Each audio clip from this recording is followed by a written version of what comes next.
Welcome back to the Ginger Armada, where we take all the ships and fly away with them. I don't know if I like that opening either, but it's a work in progress. Welcome aboard the Ginger Armada, where we are setting sail into the deepest depths of fantasy. I like that again. I liked it a lot better. Yeah. I know I hinted about a special guest. There he is. So, what was it again? Welcome aboard the Ginger Armada. Welcome aboard the Ginger Armada, where we are going to set sail into the deepest depths of fantasy. Welcome aboard the Ginger Armada, where we are going to set sail into the deepest depths of fantasy. I'll write it down for you. Okay, sounds good. He sounds better saying it, but all right. So today we are talking about my second favorite Harry Potter ship. Actually, this was actually the ship that got me interested in Harry Potter fan fiction, because back in the day I used to like watching music videos that had like my favorite characters in them. I can see that judging look. Yes, it was just back in the day. I don't still do it. Okay, maybe I do. Yeah, huh? Anyways, so, and this is a ship that honestly, it wouldn't happen. And you're going to think I'm kind of fickle with this, but I'm not fickle, because Harry and Hermione forever, this ship would not happen the way they were written. But I am a fan. Draco and Hermione. I am a fan of a good redemption arc. And also, say what you want about Draco, he was a pretty smart kid. So I am a fan of a good redemption arc. And I've read a lot of fan fictions where there's a good redemption arc. So that's why I'm a fan of them together. Another thing about Draco was, one of his main problems was his rivalry with Harry Potter. That's true. The deal, why he always kept losing was he got too invested. He put too much pressure on himself, and anytime he and Harry would have an exhibition duel in class and the like, he would get he didn't keep his head in the game, and Harry always had an edge, because where Draco had been raised in the lap of luxury, granted, his parents were awful hard on him, but right. Bottom line was Harry had actually faced adversity in his life. Right. And he had actually faced the kind of challenges that Draco in his upbringing just had never faced. Right, he was the Prince of Slytherin, you know, he was the Prince of Slytherin. Okay, well, I feel like in the later books and stuff, he had his challenges because, you know, Voldemort was more prominent, and was living in his house, and honestly, that was probably a challenge in itself. Well, there's differences between the kind of challenges that Harry Potter faced. Right. Because how often, now granted, his life was in danger around old Voldy, Right. But Harry faced those life or death situations a lot earlier than Draco did. That's true. And Harry actually had a chance to do something about it. Right. There's a difference between living in a forest where you got a whole bunch of creatures that are coming at you, but you got the chops to take them down yourself, and living in a village where there's a dragon nearby who, if you don't offer your tribute just right, is going to chomp you. Right. Right. Like, there's a difference between taking on, a wolf and taking on a tsunami. That's true. And where Harry would take on the wolves and win regularly, Draco would just look at that tsunami and hope it never pointed his way. Yeah. Yeah. You make some good points. Although I find it a particular delicious literary twist that it was actually with Draco's wand that Harry ultimately defeated Voldemort. Yeah. Yeah.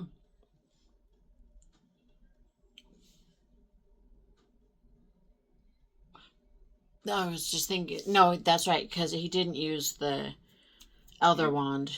No, Voldemort had the Elder Wand. Right. And Harry's Phoenix Feather Wand had been broken Right, by right. accident when they were ambushed by, I think it was Nagini in the Potter's house. Yeah, no, it was Bathilda Bagshot's house. Bathilda Bagshot's house. Yeah. And when they were trying to operate it away, Hermione accidentally broke the wand. Right. I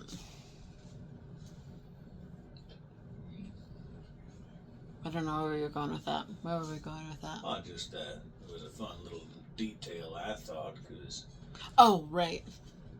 But yeah, the whole deal was, no matter how skilled Draco was, no matter how hard he studied, no matter the fact that he always had the best tutors, and he did, and the Malfoy bloodline was not one to be sneezed at. Right. It's just a fact of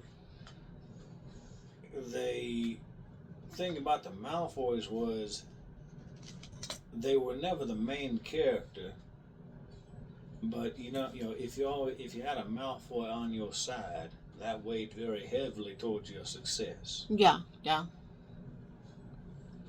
But Harry, no matter all the different things weighing in Draco's favor, Harry always had an edge. That's true.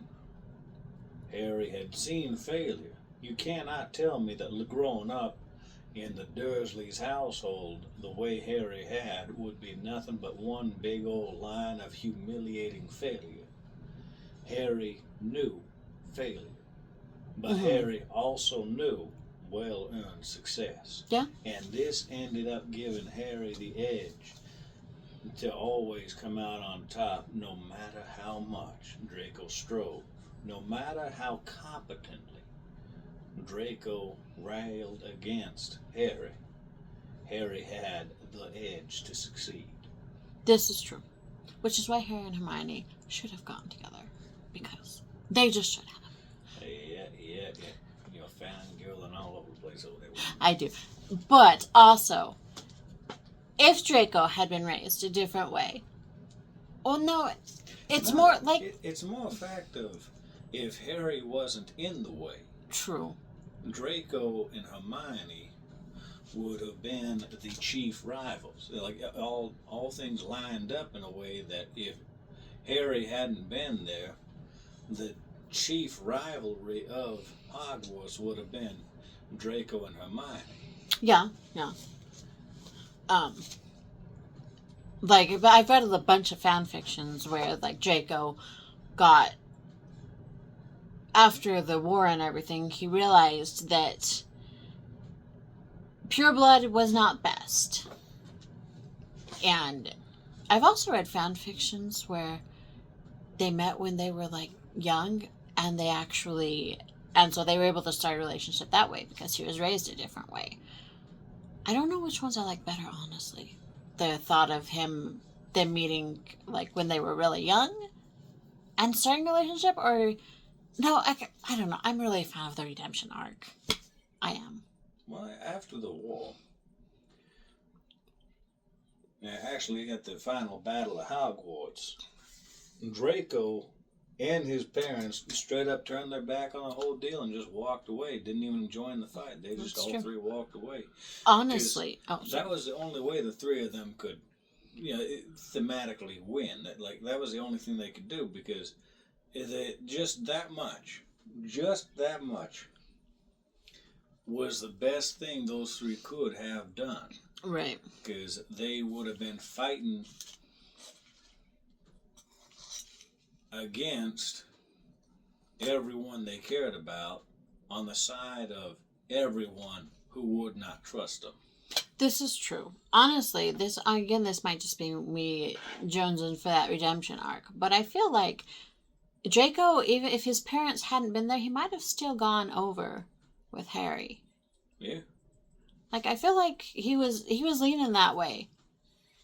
until until his parents were like, come on, and so he went, which you're right, it was the best decision for them. This is not going how I expected today to go, but you know what? Well, it's a deeper, interesting discussion. It is.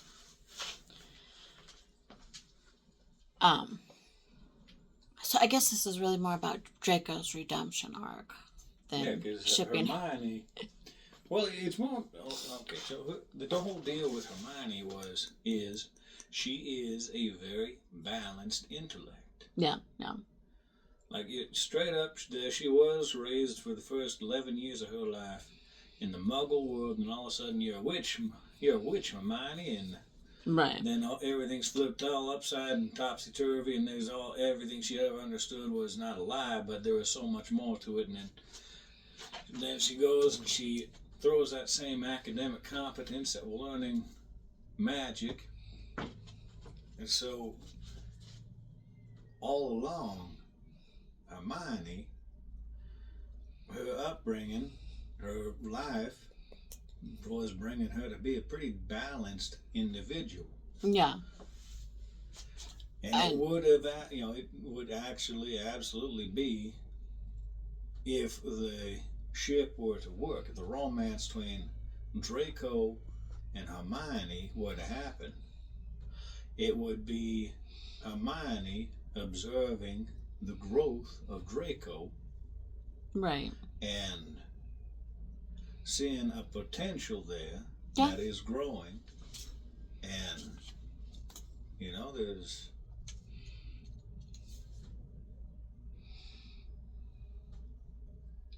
there's one of the things about Hermione is she is one of the most empathic characters in the Hogwarts universe. Right. She's no pushover, but she's definitely empathic. Right.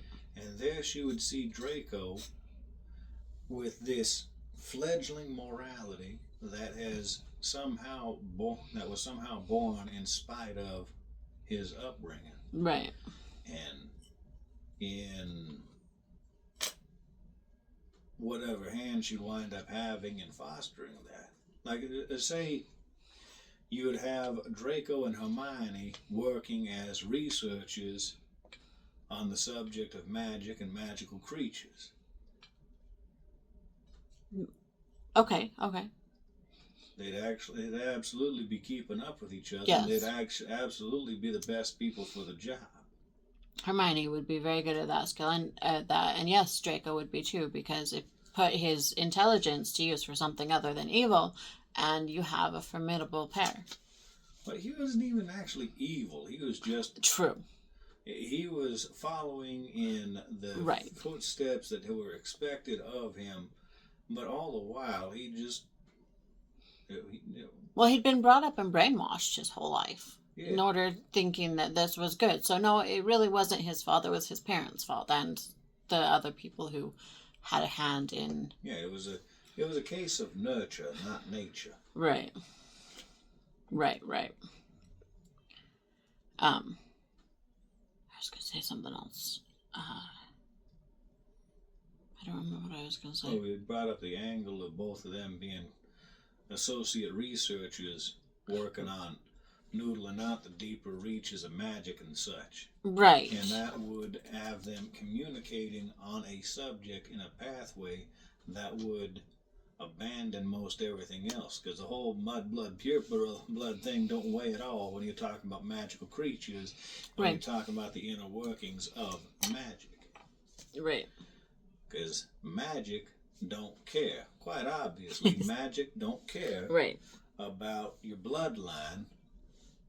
Because if it did care about your bloodline, then Hermione would be impossible. Right. But there they are, the two most talented, the most talented witch, most talented wizard of their age, and they have opposite backgrounds. Right. I mean, they both can. Well, I don't know. I've heard, I don't know if Draco particularly came from a loving household. His father was very hard on him. I don't know if it came from a good place or not. I feel like the thing about Lucius Malfoy is he is hard on Draco because he's trying to toughen him up so that he'll have the spine to succeed. And then his mother, Narcissa, would be the leaving the loving and nurturing to his mother, because that is not that's you've seen me fathering our kid. Mm-hmm. I'm not hard on her I'm not hard on her yet because she's still little. Right. But as she gets older, the different tests and different tasks that I'm going to be putting on her are going to have to ramp up in difficulty and harshness because,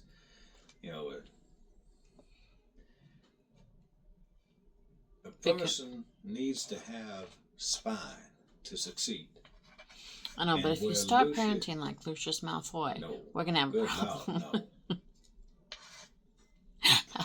My argument about Lucius even is not that he is himself evil. It is another example of nature versus nurture. Right. And Lucius is another example of a very talented man who has had expectations laid on him that he is bearing the weight of. Right. But is also a very excellent example because he is a fantastic wizard. Yes, he is. Lucius is a very powerful, very knowledgeable wizard. Right. It's just his focus has had to be politics because he is a very prominent member of the Wizengamot. Right. Usually using that power for bad. As opposed to... Well, then again, it's a whole... He has believed this way his whole life. And so you can't just suddenly... You can't just... I mean, you can find that switch, but most people don't just suddenly switch from thinking one way to another. So... For the what would you call it? Emotional momentum, character momentum comes to mind. You have someone who's been doing the same thing the same way their entire life because that's the way their daddy did it, that's the way they done it their entire life, that's the way the whole bloodline has done it their entire lives. And it would take an event for the Malfoys to change their ways on the scale of the Wizarding War, either by the Malfoys being wiped out or by... Hi, Mom. Hi, baby. Hi, Daddy. Hey, Kaka, how you doing, little precious girl? Thank you, Mom. Oh, you're welcome, baby. Can I get a hug too? Get up here, have your papa. Have some papa. Have as much papa as you want. She's over there giving him a big old hug. But yeah, the Wizarding War was pretty much the scale that the Malfoys needed in order to change. Well, or at least reevaluate, because I don't think they didn't just change overnight, but I think, I think with Voldemort taking over their house and them being in trouble because of Lucius's mistakes had kind of started them maybe reevaluating what they were actually fighting for.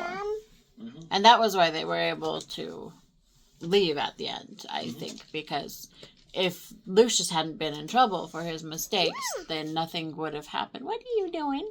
What are you doing? Are you saying hi? Then they wouldn't have had to reevaluate, and they would have continued on as they always had.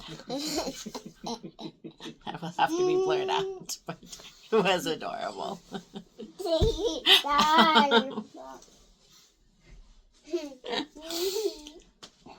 Anyway, I hate to wrap this up, but I really do have to go, so. The idea of Draco and Hermione being a viable romantic pairing is not so far-fetched. They're Draco was the bad guy, and Hermione was the hero, and good triumphs over evil. Well, reality is a lot more complicated than that. Yeah, it is. There is objective good, there is objective evil. But the people that... Has that dog always had a blue tail? Yes. Oh, okay. I did not realize that. Matches the eyes and matches the inside of the dog's ear. Oh, okay, that makes sense. Anyway, so when it comes to a well-written story, a well-constructed character, an objectively good and objectively evil character is good for children's novels, but when it comes to making actual, plausible, realistic, and compelling characters, Is it raining? it has to be... The rain. You like my umbrella? Your umbrella, huh? Apparently, she says it's raining. That's the rain too, Dad. That is- The rain. Oh, thank you. I appreciate The this. rain, Dad. I accept this little plastic chair with all the honors and responsibilities that accompany it. Anyway, so the way it was written, Harry and Hermione forever. But if Harry was not in the picture, Draco and Hermione, realistically, I'm loving, like, I don't know. I've always been a fan of the whole redemption arc. Them together is my second favorite ship. Just because of the reasons a lot of the reasons we listed here today. And honestly, this turned out a lot different than I was expecting, but that is not a bad thing. Honestly, I really enjoyed this discussion. We had a good discussion, I felt. And luckily, the DSV had a day off of work today, so hopefully we can bring him back for some more discussions about other ships here soon. And I hope y'all enjoy. And we are now going to ship off. So I don't know what's a good ending.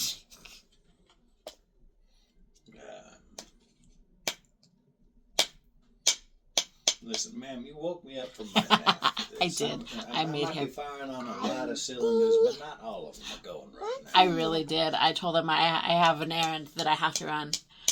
So I made him wake up and come help me with my video. Anyway, we're now gonna zoom off and we will see you tomorrow. Bye.